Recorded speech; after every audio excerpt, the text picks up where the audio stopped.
Warm greetings from English Flight Academy. This is part 3 in the series of the topic determiners given in grade 9 and 10 of CBSE curriculum. Let me explain determiners in detail. As you know, determiners are the words which introduce a noun and provide some information about it. But determiners do not describe a noun. Please note that. Examples are his son, much sugar, 5 cats, more cars. So over here in these examples, his, much, 5, more, all these are determiners. What are they doing? They are introducing the noun son, sugar, cat, and cars.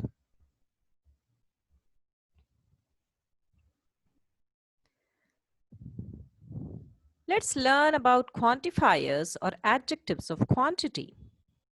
Adjectives such as few, many, some, any, little, several, etc. are used before a noun to indicate the quantity or answer the question to what extent in a sentence.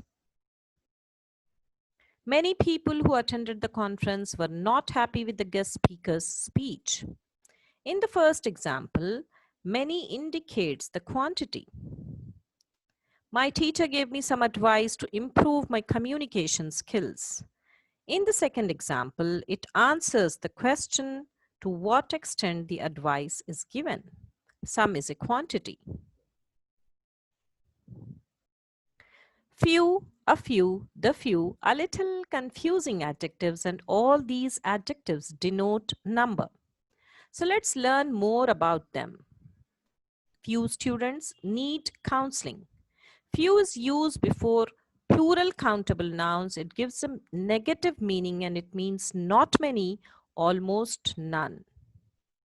Few means not many, almost none. A few teachers who performed well were appreciated by the management.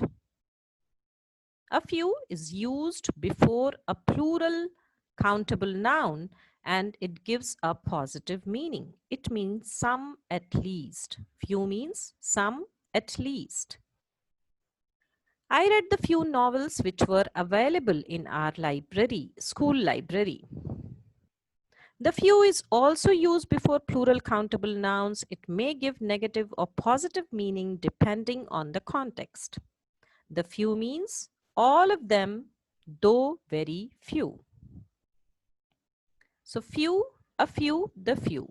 Few means not many, almost none. A few means some at least. And the few means all of them, though very few.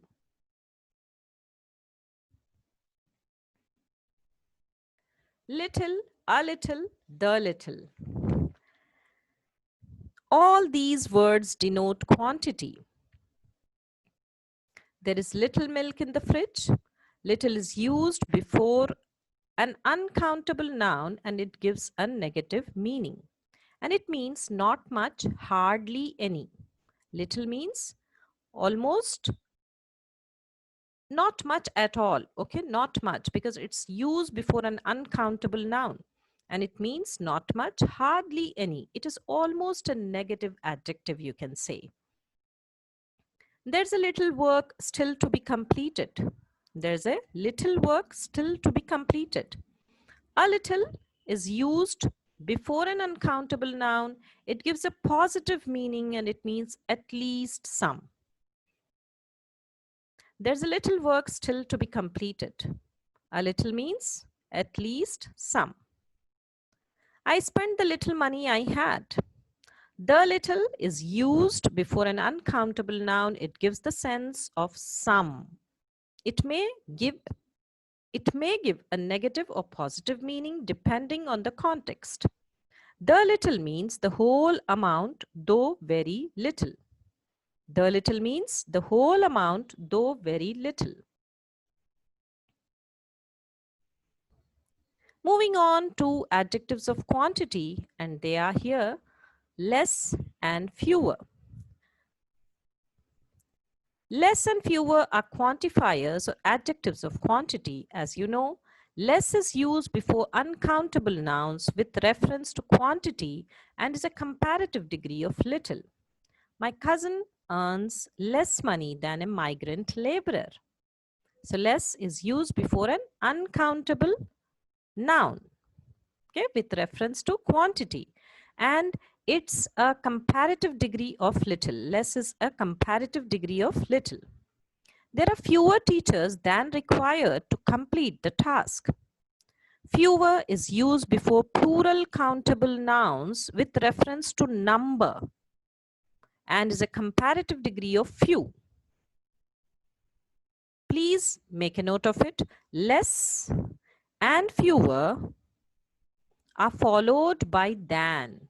They are followed by than, as they are the comparative forms. Let's begin the Let's Talk session. As you know, little means not much, hardly any. Dialogue 1. Is there any milk in the fridge? Yes, there is little milk left. Little means not much, hardly any. Dialogue 2. Who were playing in the playground or ground? A few children were playing in the ground. Who were playing in the ground? A few children were playing in the ground.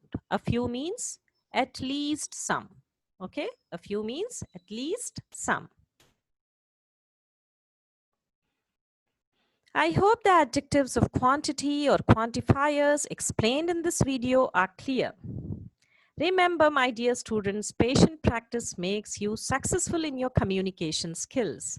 So go ahead and practice. The link to worksheets is given in the description box. You must solve the worksheets and speak out loud while solving them. New viewers are requested to subscribe to our channel, English Flight Academy, wherein we'll teach you how to learn grammar in a simplified way. Share this video and let everyone learn English for free. And don't forget to hit the like button, as it will motivate me to make more interesting videos. Until we meet next, keep smiling, happy learning.